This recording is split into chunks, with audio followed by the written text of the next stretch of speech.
전국에서 이 방송을 통해서 이 설교를 듣고 계시는 우리 한국교회 성도님들, 정말 이 설교를 잘 들으시고 내가 그동안 믿음 생활, 그리고 내가 현재 믿음 생활하고 있는 거, 내가 혹시 미련하게 지금 믿음 생활하고 있지 않나? 장로님, 권사님, 집사님들, 정말 이런 설교는요, 여러분들 잘 들으셔야 돼요. 지금 오늘 본문의 말씀을 보세요. 미련한 처녀는 똑같이 신랑 예수님을 기다렸어요. 믿음 생활을 했어요. 그런데 결과가 아주 불행하게 됩니다.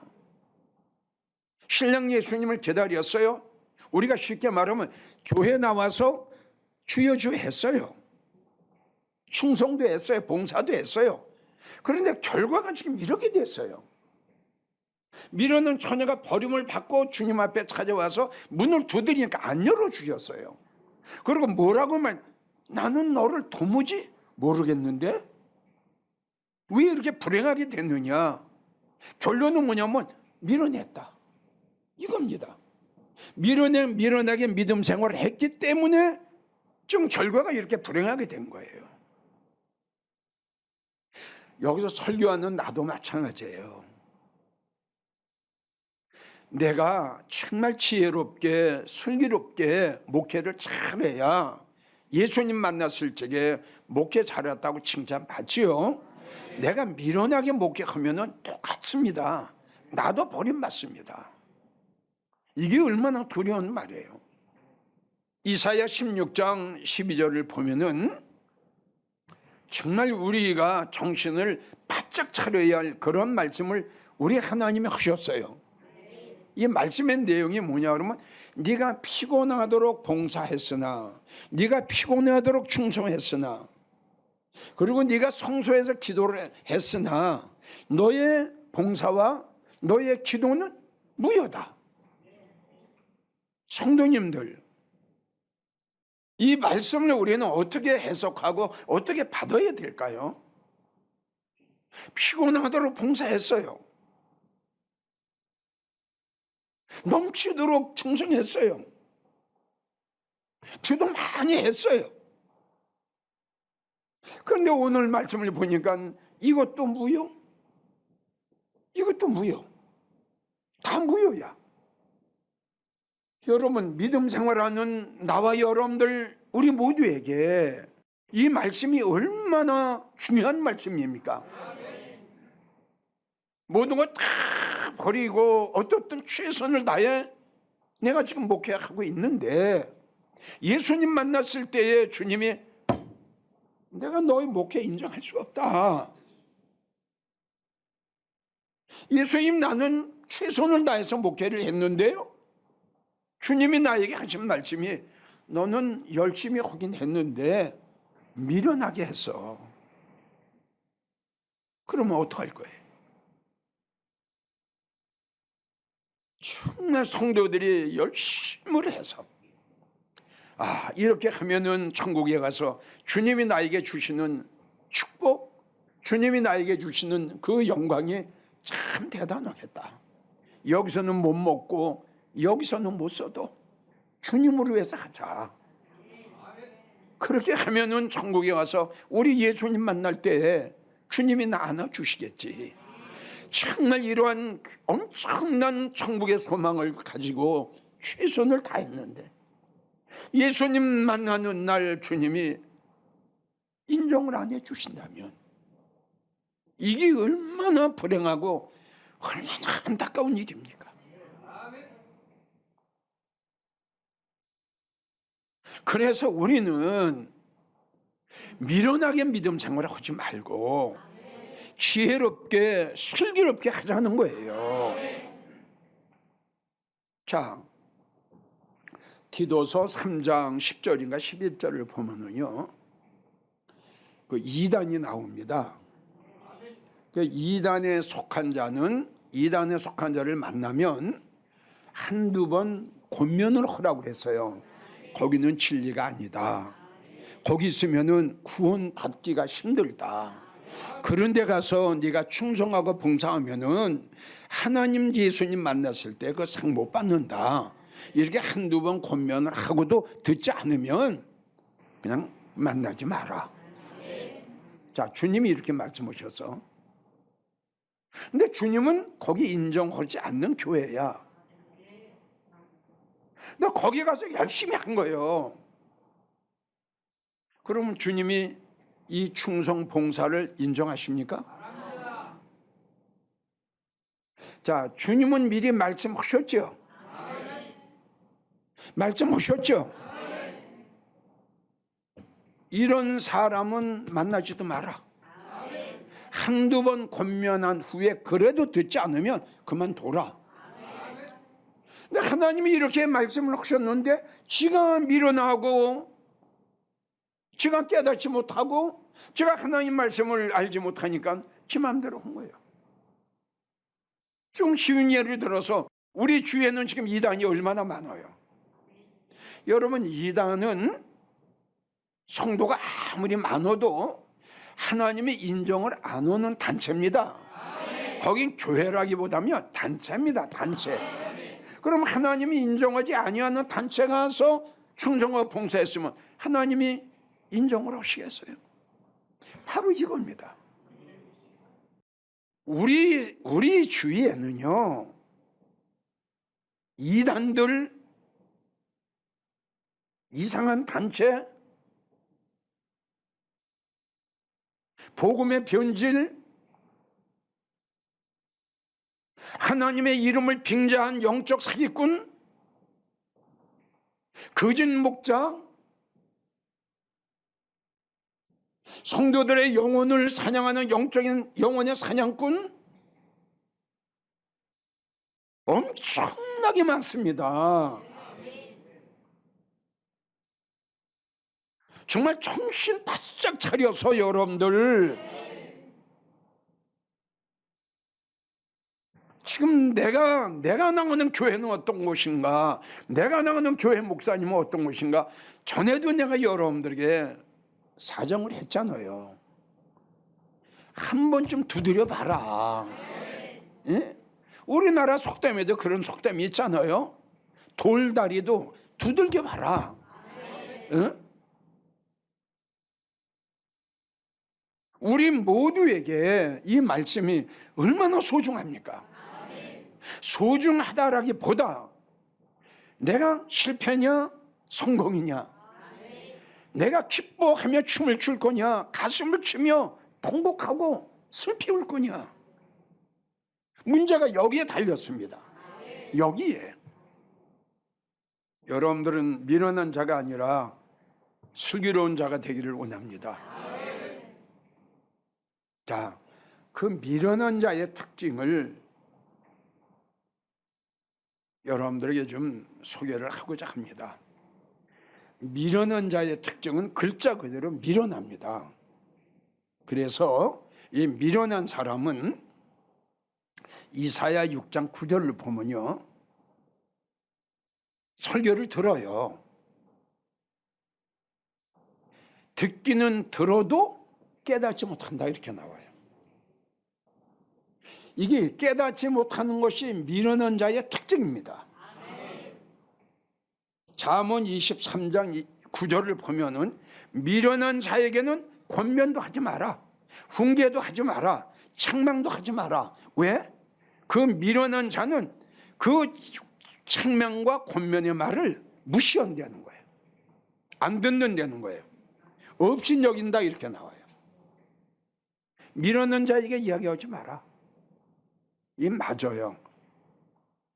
미련한 자에게 이게 권면을 하고 책망을 해갔다간 오히려 돌이 날라와요.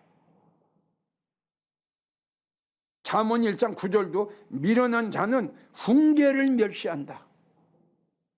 안 들어요. 왜 안 들어요? 미련해서. 자, 두 번째 미련한 자는 시편 19편 12절을 보면 자기 허물을 깨닫지 못해요. 자기가 뭘 지금 실수를 했어요, 잘못을 했어요, 하나님의 영광을 가리웠어요. 뭔가 엄청난 실수를 했고 하나님의 영광을 가리웠어요. 이 허물이 굉장히 많아. 자기가 고쳐야 할 것, 회개해야 될 것, 버려야 될 것, 떠나야 될 것, 이게 너무너무 많아. 우리가 쉽게 말하면 시기도, 질투도, 미움도, 교만도, 이게 다 자기 허물 아닙니까? 사랑해야 할 성도를 미워한다, 허물이에요. 근데 이걸 깨닫지 못해요. 깨닫지 못하는 자에는 성경에 그렇게 나와요. 마음이 어둡다. 깨닫지 못한 사람은 영적으로 죽은 자로 또 나와요. 그게 얼마나 불쌍합니까? 영적으로 죽었으니. 잠언 19장 3절을 보면 미련함으로 자기 길을 굽게 한다. 지금 이야기했잖아요. 이 곁길로 가는 거예요. 그러니까 자기가 지금 지혜롭고 자기가 지금 슬기로운 성도를 하면 내가 가는 길이 과연 진리의 길을 가고 있는가? 지금 내가 올바르게 믿음 생활을 하고 있는가? 주님이 나에게 믿음 생활을 하는 것을 보시고 어떻게 생각하실 것인가? 이것만 생각하면은 곁길로 갔다가도 바로 돌이켜서 바른 길로 갈 텐데, 이거 보세요. 성경 뭐 미련함으로 자기가 자기의 길을 굽게 한다. 그러니까 자기가 자기를 망하게 하는 거예요. 지금 이게. 우리는 사무엘상을 보면은 이런 말씀이 나오죠. 새끼를 낳은 어린 암소가 새끼를 튀어놓고 하나님을 만나기 위해서 베세메스로 올라갑니다. 아멘이에요? 저 아래에서는 낳은 지 얼마 안 되는 송아지가 음해하고 엄마를 자꾸 울어요. 그 말씀의 내용을 보게 되면 이 새끼를 낳은 어린 암소는 좌로도 우로도 치우치지 않고 뒤도 돌아보지 않고 성경을 보면 대로를 향하여, 이 말씀이 바로 자기가 가야 할 길을, 아멘이에요? 이 암소는 자기가 해야 할 일을, 자기가 가야 할 일을, 내가 가는 길은 진리의 길이요, 내가 가는 길은 생명의 길이요, 내가 가는 길은 주님을 만나는 길이요, 내가 가는 길은 성공의 길이요, 내가 가는 길은 주님을 만나는 길이요. 이걸 알았어요. 자기가 가는 길이 어떤 길인 줄 알아야지. 말 못하는 이 암소도 자기가 가는 길을 알았구만. 왜 우리 한국교회 성도들은 자기가 가는 길이 어떤 길인 줄, 자기가 나가는 교회는 어떤 교회인가, 자기가 듣는 말씀은 어떤 말씀인가를 왜 분별을 못합니까? 이 암소는 너무 지혜로운 암소였어요. 자기가 가는 길에 확신이 들었고요, 자기가 가는 길이 100% 믿어졌고요. 여러분, 이러한 말씀에 여러분 주목을 하고 이 말씀을 받아야 된다는 결론이야. 내가 가는 길은 확실해. 내가 가는 길은 생명이야. 내가 가는 길은 영광이야. 여러분들이 이러한 믿음의 말씀의 확신을 가져야 된다 이거지. 얼마나 가기 어렵고 얼마나 가기 힘들었으면 울면서 갔겠어요. 잠언 28장 26절을 보면 자기 마음을 믿는 자는 민호는 자다. 지금 이 말이 무슨 뜻이냐면 갈라디아 6장 3절의 말씀이 무슨 말씀이에요? 아무것도 되지도 못하고, 쉽게 말하면 잘 믿지도 못하면서 잘 믿지도 못하면서 잘 믿는 걸로, 쭉정이면서도 알고 있는 걸로, 영적으로 죽었으면서도 살아있는 걸로, 코를 골고 영적으로 잠이 들어있으면서도 깨어있는 걸로. 참, 그러니 이게 이 사람이 이런 성도인이 나중에 얼마나 불행하게 되겠어요. 응? 자기가 죽은 줄을 알아야, 이걸 깨달아야 내가 죽었구나, 성령이 소면된 줄 알아야 하나님 앞에 기도할 거 아니에요. 그렇죠? 여기 아무것도 없어요. 냉랭해요. 그냥 깨닫지 못하는 거예요. 그러니까 자기가 자기를 죽이는 거예요. 네 번째, 전도서 5장 1절, 저희는 악을 행하면서도 깨닫지 못했다. 맞습니다. 정말 악을 행하면서도 깨닫지 못하는 그러한 무리들이 우리 주위에는 수없이도 많아요. 너무너무 많아요. 성도 여러분, 내가 여러분들에게 묻습니다. 하나님이 말씀하신 악은 어떤 악을 말씀하셨을까요? 하나님께서 보셨을 때에 가장 악 중에 악이 어떤 악이라고 생각하십니까? 잘 모르십니까? 하나님이 제일 싫어하는 악 중에 악은, 아까도 잠깐 말씀드렸지만, 우상은 하나님하고 원수입니다. 왜 이걸 모릅니까? 왜 이런 것들을 모르십니까? 악 중에 악, 용서받을 수 없는 악, 불쌍히 여김을 받을 수 없는 악, 생명책에서 지워버릴 수밖에 없는 악, 결코 내가 면제하지 않으리라 하는 악 중에 악. 얼마나 무서운 말씀이에요. 그러니까 믿음 생활을 하면서 이런 악 중에 악을 저지르면서도 깨닫지 못한다는 거예요. 고린도후서 6장 16절 우리 주님 말씀하시기를, 나하고 우상하고는 하나가 될 수가 없다. 아멘이에요. 나만 생명이야. 나만 구원자야. 나만 진리야. 나만 너의 영혼을 책임질 수 있어. 하나님이 이렇게 말씀하셨는데, 종교 통합을 부르짖는 자들, 타 종교에도 구원이 있다라고 말을 한다면 이 하나님을 어떻게 한 거예요? 어떻게 한 거예요? 배신한 거죠.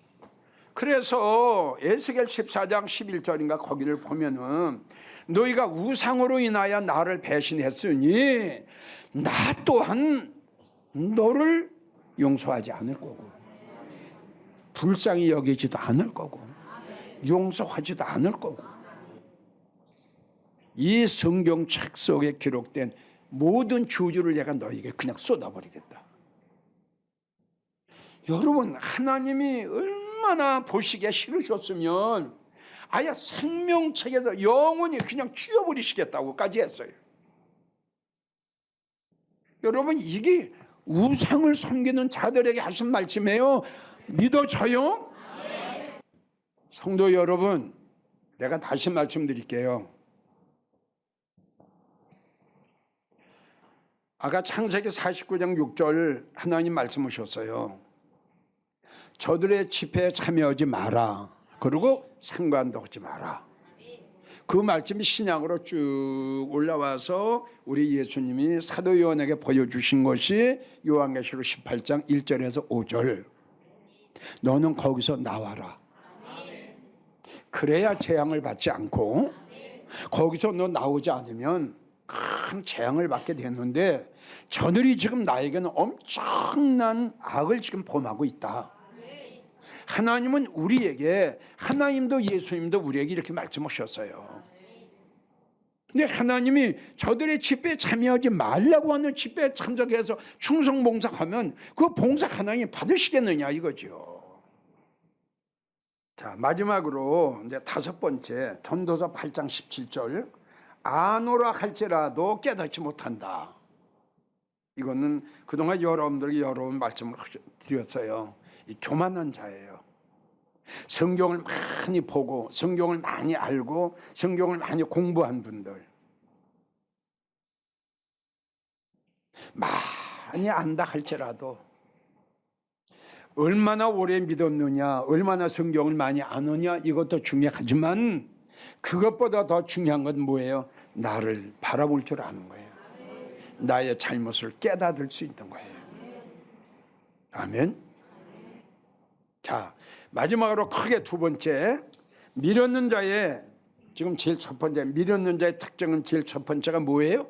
깨닫지 못하는 거예요.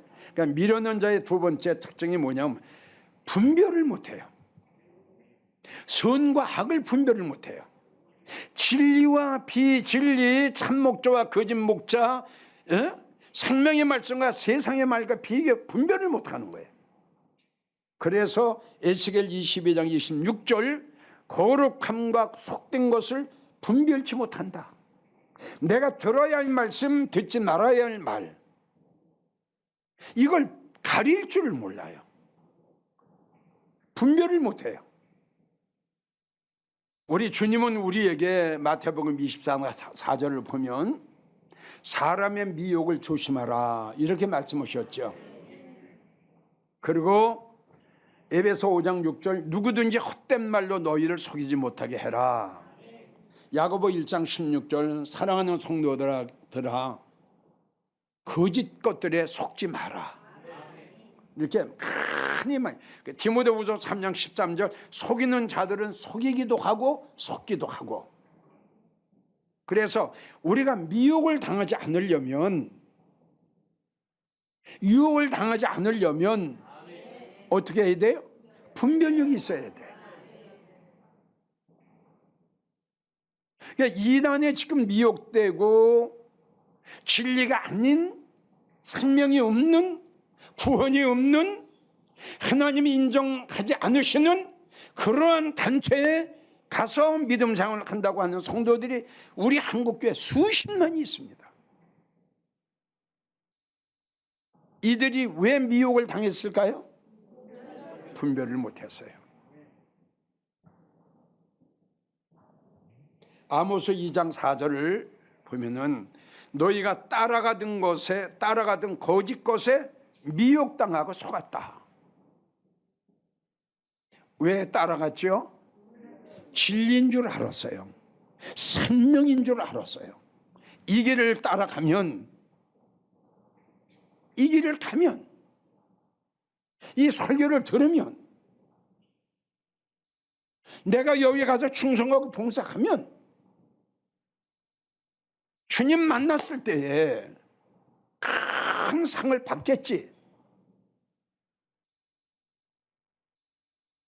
그 길이 진리의 길인 줄 알고 따라갔더니, 생명의 길인 줄 알고 따라갔더니 나중에 보니까 사망이야. 예수님 만나면 엄청난 축복을 주실 줄 알고 그 말씀 믿고 따라갔더니, 충성했더니, 봉사했더니 주님이 무효래. 그러니까 이렇게 불행한 성도가 되지 않으려면 미련한 자가 되지 말고 지혜로운 자가 되시고요. 제발 분별 좀 하세요. 분별. 내가 저 설교를 들어야 될 건지, 저 설교는 하나님 말씀인지 세상 말인지, 저 말씀 속에는 생명이 있는지. 아멘이에요? 저 말씀은 우리 예수님의 말씀인지 사람의 말인지, 이거는 분별을 좀 해야 되지 않겠어요? 그리고 내가 나가는 교회 목사님은 어떤 목사님이고 내가 나가는 교회는 어떤 교회인가를 알아야 되지 않아요? 그러니까 지금 지혜롭게 지금 분별을 해야지. 이게 얼마나 중요합니까? 꼭 이러한 성도가 되시기를 예수님의 이름으로 간곡하게 부탁합니다.